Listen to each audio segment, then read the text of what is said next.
Chapitre 17. 6 jours après, Jésus prend avec lui Pierre, Jacques et Jean son frère, et il les emmène à l'écart sur une haute montagne. Il fut transfiguré devant eux, son visage devint brillant comme le soleil et ses vêtements blancs comme la lumière.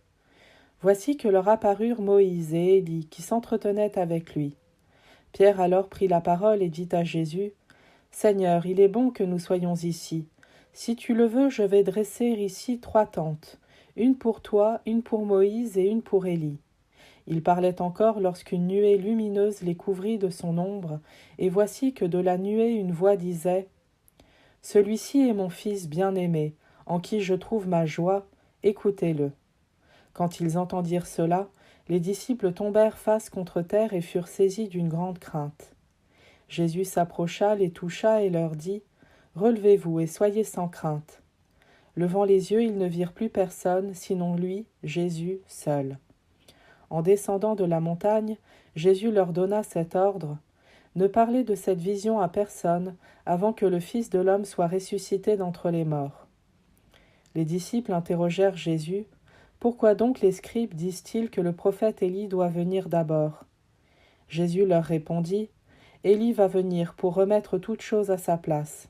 Mais je vous le déclare, Élie est déjà venu, au lieu de le reconnaître, ils lui ont fait tout ce qu'ils ont voulu, et de même le Fils de l'homme va souffrir par eux. » Alors les disciples comprirent qu'il leur parlait de Jean le Baptiste. Quand ils eurent rejoint la foule, un homme s'approcha de lui et tombant à ses genoux, il dit « Seigneur, prends pitié de mon fils. Il est épileptique et il souffre beaucoup. Souvent il tombe dans le feu et souvent aussi dans l'eau. Je l'ai amené à tes disciples, mais ils n'ont pas pu le guérir. » Prenant la parole, Jésus dit « Génération incroyante et dévoyée, combien de temps devrais-je rester avec vous? Combien de temps devrais-je vous supporter? Amenez-le-moi. » Jésus menaça le démon et il sortit de lui. À l'heure même, l'enfant fut guéri. Alors les disciples s'approchèrent de Jésus et lui dirent en particulier « Pour quelle raison est-ce que nous n'avons pas réussi à l'expulser ?» Jésus leur répond « En raison de votre peu de foi.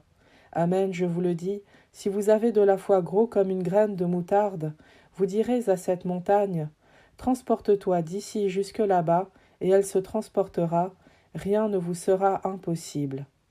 Comme ils étaient réunis en Galilée, Jésus leur dit « Le Fils de l'homme va être livré aux mains des hommes, ils le tueront et le 3e jour il ressuscitera. » Et ils furent profondément attristés.